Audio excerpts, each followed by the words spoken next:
zaplnené Skandinávium. Tomisalo prišiel do brány, na druhej strane Jan Lašák. Švédi ako prví budú zakončovať. Na ľad už prišiel Uhdalen. Ja len pripomeniem, že aj prvé semifinále malo jasného favorita a ten prehral práve po samostatný nájazd. Výborne! Janko Lašák chytá prvý samostatný nájazd. Uhdalen, vidíte na jeho tvári beznádej a sklamanie. A Miroslav Šatan pripravený. Pozrieme sa ešte raz, ako skvele vykryl pravý dolný kút náš brankár Jan Lašák, ktorý najskôr vybehol čo najbližšie k Švédovi, ako keby ho chcel postrašiť. Tu je Miroslav Šatan, kapitán Slovenska, vyrovnal na 2-2. Proti nemu Salo. Miro Šatan nedal. Chcel podstreliť švédskeho brankára Tomiho Sala, ale nevyšlo mu to, nevadí. Stav je stále nerozhodný. Dobre mierí Miro Šatan. Keby trošku viac Salo otvoril tie betóny do tej štrbinky, by to došlo akurát.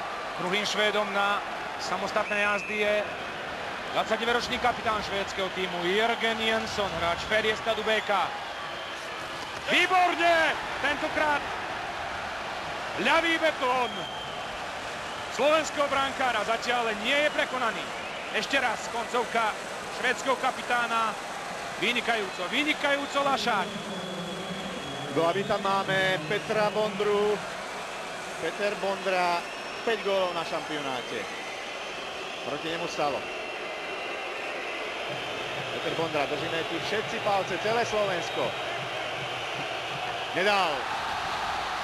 Naši strieľajú poľadia polovysoko, zrejme sa domnievajú, že tam je slabina švédskeho brankára. Zatiaľ sa ešte nerozhodlo. Na rade je najproduktívnejší Švéd v NHL v poslednej sezóne. Druhý najproduktívnejší hráč po Iginulovi Národnej hokejovej ligy Markus Näslund. Rodený strelec. Teraz Jan Lašák vynikajúco, už som vykrikol za vás. Vystihol kľúčku Markusa Näslunda. Stále sme nedostali gól a máme teraz navrch, pretože môžeme ho dať. Zsigmund Pálffy bude tretím slovenským chlapcom z tej našej Janošikovskej družiny, ktorý pôjde na samostatný nájazd. Už by sa patrilo, aby niekto dal gól. A Zsigmund ho zatiaľ na šampionáte nedal. Dal teraz! Gól! Žigo, si najlepší! Zsigmund Pálffy predviedol, ako sa to má, vycvičil Sala.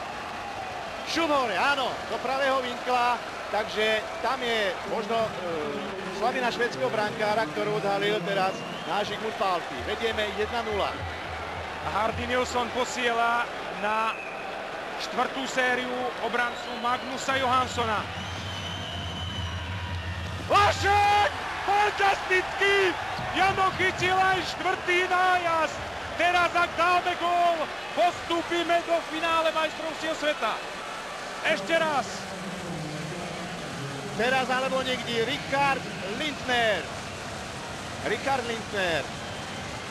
Náš najproduktívnejší obranca. A rozbieha sa trenčiansky rodák.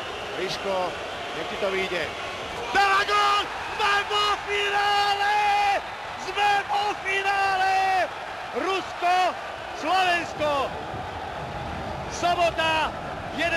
mája 2002 o 19. hodine. Priamy prenos STV. Už teraz pozývam všetkých obrazovkách. Kupujte nové televízory, objednávajte miesta v hostincoch, v krčmách, kaviarniach, u svojich priateľov. Všetko bude pri televízoroch. Slovensko vyhráva a posiela Švédov do boja o tretie miesto.